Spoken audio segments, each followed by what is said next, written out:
Good afternoon. Welcome to Zai's Corner. We talk about anime, comic books, and anything nerdy. On this edition, we're doing a podcast and an interview. Today, we have a special guest, Stephen Doss, a great friend and my roommate. So, Stephen, what are some hobbies that you have? Well, I have a couple hobbies. I w- I would probably say my biggest hobby is gaming across several different platforms, as well as I like listening to music. I used to listen to music and walk all the time, but I don't do that no more. And I like anime a lot too, but I've kind of fallen off on that just because I didn't have time for it. Okay, so you said that gaming is your biggest hobby. Why is that? Well, for several reasons. For one, when I where I grew up, we all kind of played video games, even on the earliest consoles that we had, and we kind of used that as a way for our family to connect with each other. Also, games are kind of just like a way of escapism. Like if you have something bad going on, you could just put your headphones on, cut your game on, and then live in that world, not the one where you have to deal with all the stresses of life and am I gonna get this food? Am I gonna pay these bills and whatnot? Okay, so I just noticed that you used the word escapism. Yes. So, is it a good or bad escape? Uh, I guess you could view it either way. It could be generally good or generally bad. If you use it like how I feel like I was using it most of the time growing up, you use it as a means to connect with people, even people online who you may not know, and you develop such a bond that you can kind of talk with these people about anything. And sometimes talking to an online friend is better for you than talking to your family or someone in your house. And I would say it's generally bad in some cases because in certain instances, people become so addicted to games that they disconnect themselves from reality completely and they kind of just do all games all day. I have a family member who just wakes up, games, eats, sleeps, wakes up, games, and that's all day. And he's the same age as me. Okay, so I see where you're going there. It could be generally good because you can connect further into the world, but it can also be very bad because you can end up wasting your life away focusing so hardly on games.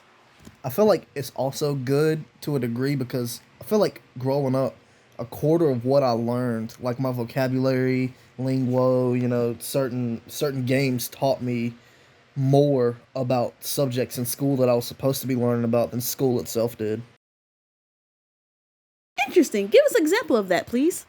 I remember when I was in, I think it was first or second grade, and I was playing a game called Command and Conquer. It's kind of like a top view strategy simulation game, and some of the words was complex, and they used the word simulation and resources, and then I figured out what that meant from the game, and then I told my mom, "Is this what this means?" And she was like, "How you know that?"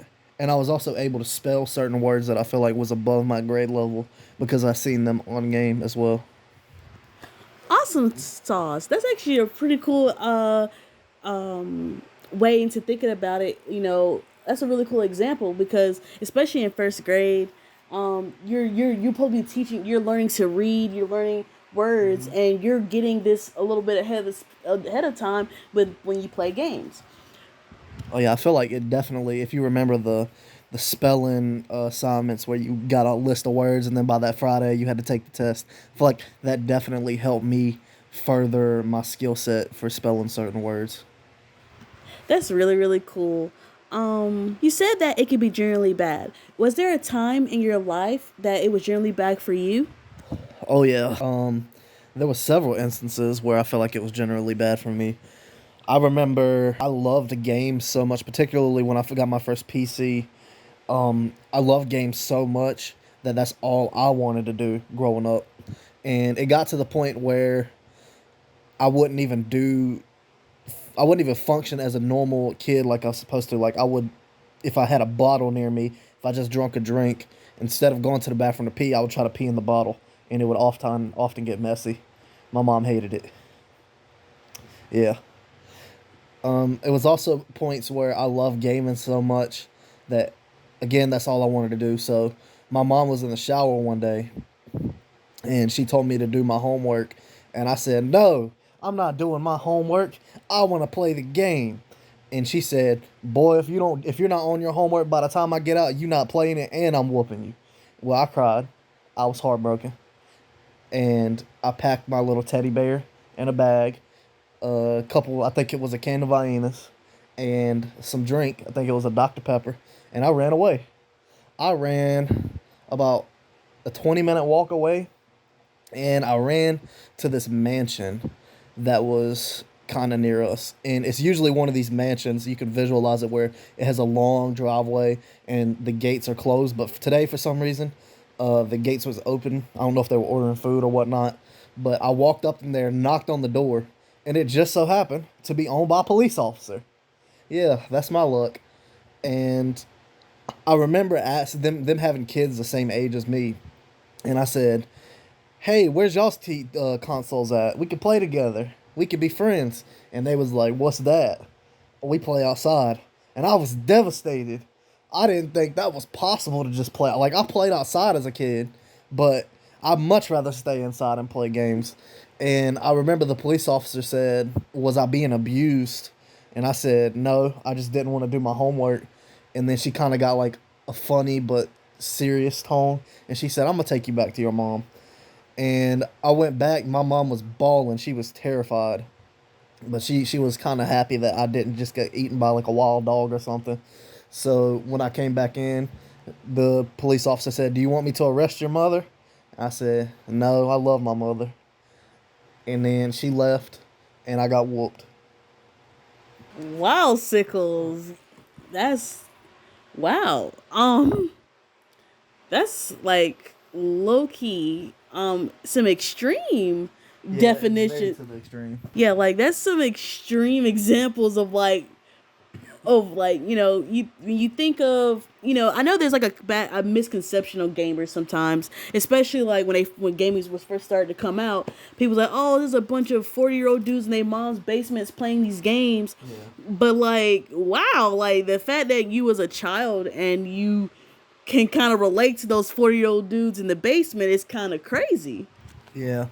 Um, Going back on what you said about the 40-year-old dudes, I think it's quite interesting to go talk about this subject. I feel like all games are geared more towards children, especially games that are coming out now, and I think they're selling better because of that, because it has become a norm to be able to play games and enjoy them. But I wanted to touch back on another thing that I feel like is generally bad, and that's that depending on your parents, you can play games that are not meant for you. Like GTA, I remember growing up playing GTA San Andreas, and I loved it.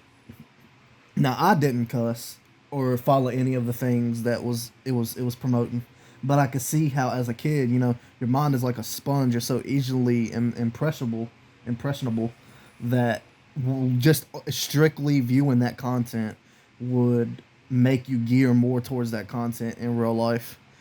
And I think that's interesting. But also, it can teach you things. Like, for example, I remember reading a story about a 12-year-old able to drive a car because they copied what they seen in GTA.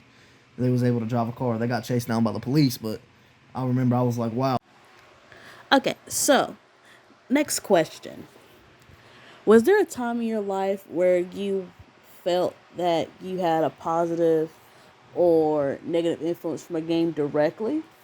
I'll do one of each. I feel like a negative influence that I had was that since I was so shut in and I played games all the time, I feel like I was way less athletic. I know I had more health complications than the average kid, but I feel like if I played outside more and got more sun, got the bruises and cuts that kids are supposed to get, that I probably would have grown up just a bit more thick skinned and maybe even athletic. Because, goodness gracious, I'm terrible at athletics. And a good one, I feel like my reflexes were substantially increased since playing games like Call of Duty and fighting games where you have to make such a minuscule mess up will cause you to like die or lose the round. I feel like that kind of helped me become faster on my feet, reflex wise. Okay, I hear that you're giving me some like benefits and backfires to gaming.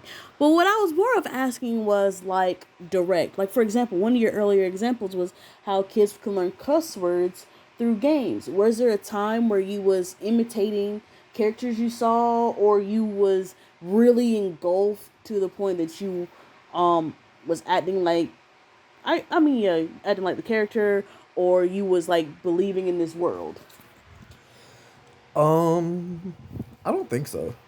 I don't think I directly uh did what characters or games were portraying or doing in my day to day life. I think I was able to separate it mostly. Yeah, I think I was able to mostly separate it. Okay, cool beans. So I noticed that you had brought up that you was sickly as a child, which led you to be, I guess, quote unquote, shut in, which inevitably led you into video games. What was your ailment? I guess you could say my ailment. I don't know what it was directly, but I couldn't be in direct exposure to the sun for too long. I think the most I could be outside for was like an hour without being like hospitalized. So there was pretty brief periods of time that I would stay outside. I mean, I guess if it was cloudy outside, I could play outside more, but yeah, I don't know what it was exactly called, but it made me very sick being directly exposed to the sun. I'm not sure if it's the fact that I'm just a ginger with pale skin or if I just have a terrible immune system. That is interesting. So you wasn't directly diagnosed with anything? I think on my paperwork in the hospital, one of my allergies is sunlight. But I don't know if I was diagnosed with anything. I don't think I was. But in turn, this ailment did keep you in the house and restricted you from being able to go outside and stuff. Oh yeah, most of the time, yeah.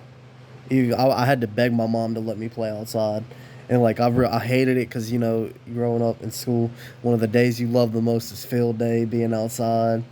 Yeah, I couldn't do that, or when I did it, I was very restricted with what I could do. That's quite sad. But then I have another question for you. You said that you contributed gaming to you not being very physically fit, even though you was a sickly kid. Couldn't that be easily solved if your parents would have gave you a regimen of daily exercise within the home? Oh yeah, definitely, but they didn't do that.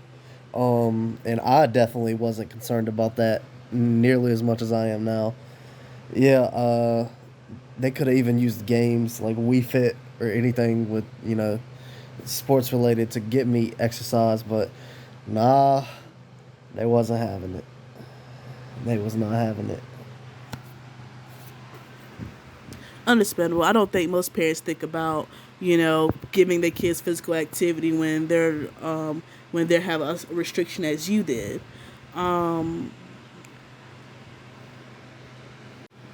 For closing remarks, with all the setbacks that you got that you stated due to gaming, would you change your relationship with gaming? No, I don't think I would change my relationship with gaming whatsoever. You know, looking back on everything, there was a lot of stuff that happened that I wasn't too fond of, but I took the good with the bad. And yeah, I think if I had the choice, I would go back and play the same games, relive the same moments, have the same memories, and pretty much live the same life. Awesome sauce.